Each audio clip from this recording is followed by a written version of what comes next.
Hi garden friends, welcome to the channel. I'm Era and this is Gardening on Purpose. I garden in Georgia, Zone 8A. For today's video, I'm going to be talking about what I've been working on so far in the month of February and what I plan to be working on as the month goes by. Okay, so first up are clearance plants. In February, I want to get all my clearance plants in the ground. Although my ground is workable 12 months out the year, I've planted stuff in December, I've planted stuff in January, but February is the month that I need them all in the ground. And here are some plants that still need to go in the ground. I've got two Clayeras, I've got two Bloomstruck hydrangeas, I've got a Sunshine Ligustrum, I've got a Soft Caress Mahonia, and I've got a couple of azaleas. Now, those are still in their pots, need to go in the ground. But in the last couple of days, I've actually put some more clearance plants in the ground and I've made some changes. So I'm walking towards the west side of my house between me and my neighbor. And right here is where my edible garden was. This is where my crates were. And on top of the crates, we had the black grow bags. But the other day, I just decided to move it from here for a couple of reasons. One, the critters, it's kind of far from the house. So the critters get to do whatever they want and I can't really see them. And it's hard to really cover it.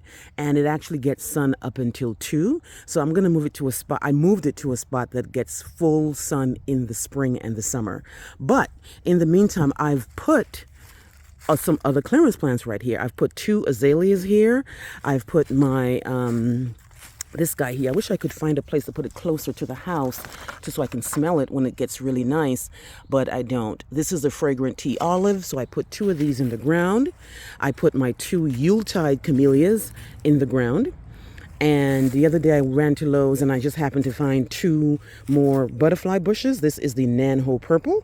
These grow 6 feet and they are perfect to kind of, hide the crates that I have right here. So those crates were right there and I just moved them. So if I'm gonna back up so I can show you exactly what it looks like. And again, if you've been following, you remember that this is where the crates were. Right? So, okay, so that's that. Next up are moving them from where they were and putting them to a better spot. I'm going to take this guy out. I'm going to take this baby gem out. I've been talking about it all this time. I'm going to take it out and I'm actually going to chuck it. Same thing with this guy here. I'm actually going to go around and look for plants that got seriously damaged or plants that are not happy where they were. They might be in too much sun, too much shade, in a wet area, and I'm going to move them around. Another thing I do in February is I cut back my perennials when they start to show new growth.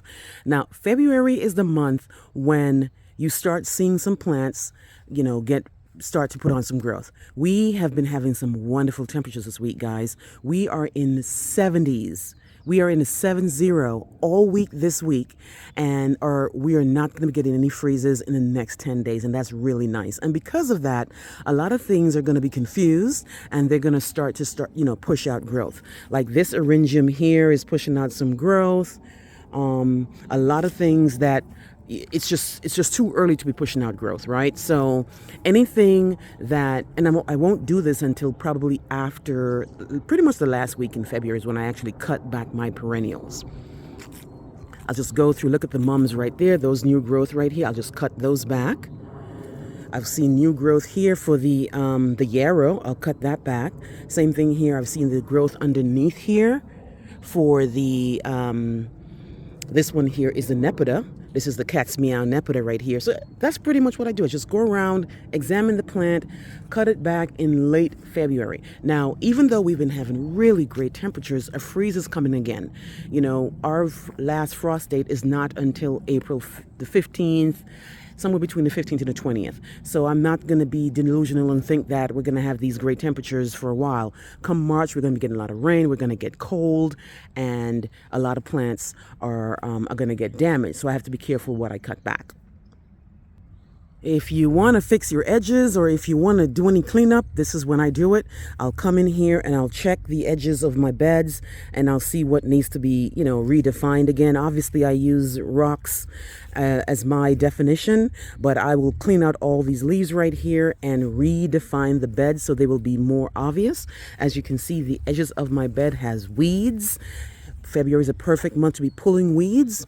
And any leaves that are stuck between the rocks, I will go around and clean those up too, just to give a little bit more definition. And one of the reasons I'm doing it in February is because March is a month when we're going to start seeing plants in the stores, and we're going to start to go shopping. We're going to start doing a lot of stuff, and I'm not going to have time to be doing maintenance. So February is definitely a maintenance month. Speaking of maintenance, I created a new garden bed. I was wondering if I should, because this area is a little bit wet, but I elevated the ground a little bit. So these guys that I put in here already, and as you can see, I already put azaleas in here because I didn't have anywhere else to put them, and this area gets full sun. These are the Encore azaleas.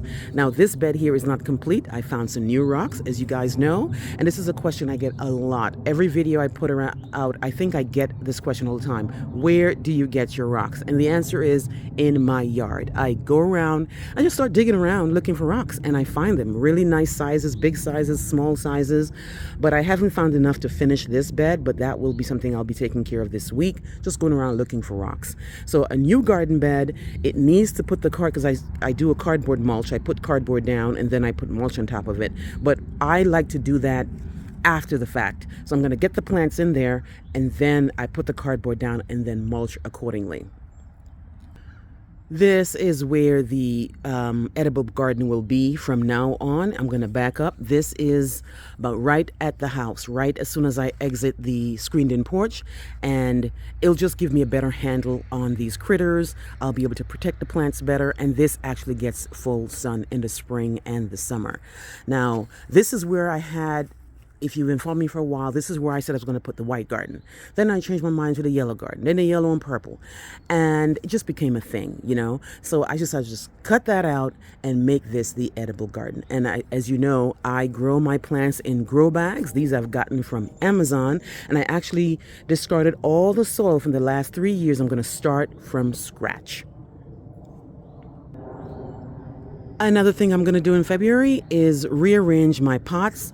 I need to really get a good design of how I'm going to put these pots out around that bench. So this is a perfect month to start rearranging stuff, figuring out what's going to go where, what's going to be best in what position. And I've decided to put white pots right outside of the screened-in porch. So that's one thing I'm going to do, just kind of like rearrange the pots and make them look better. They look a little bit disorganized right here, and I think it's also because there's nothing in the pots really. I only have pretty much my boxwoods here, and then some annuals. These are annuals that's going to die, and I have my Japanese maples. But I need to get the grip under designing the containers better so it'll be more pleasing to the eye. Finally, guys, another thing I'm going to be working on is finishing the that little screen that I bought. Now, if you've been following me for a while, you know I really get along with my neighbor, but I want to block out certain things between me and my neighbor, and I've been trying to figure out what I was going to do. I wasn't going to go, start paying money for a fence or anything. So I found this product online that you can attach to your screened, to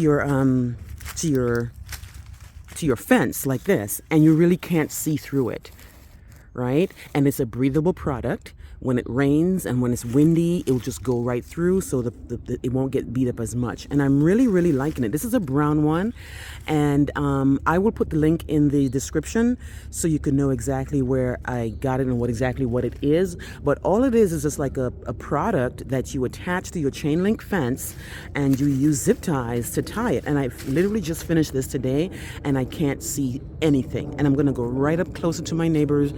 You can see it's pretty much 90% you can't see anything through it. I'm just going to come around and cut the I have a lot of ivies in my yard. I'm going to cut the right here, just cut this off so it doesn't look like that. But I'm really liking that. I need another one because this one is a 50 footer, and my fence is 100 foot, so I need to get another one. But I'm really liking the fact that it blocks out certain things. Obviously, it doesn't block out the top of his shed or the top of other people's houses and stuff, but the actual part where I can see in their yard is completely blocked out, and I'm really liking it. I spoke to the neighbor. We have a good rapport. He is quite fine with me putting it on a chain link fence. So I'm really, really excited about that. That's pretty much it, guys. It's a pretty busy month, and I'm just going to take advantage of these great temperatures.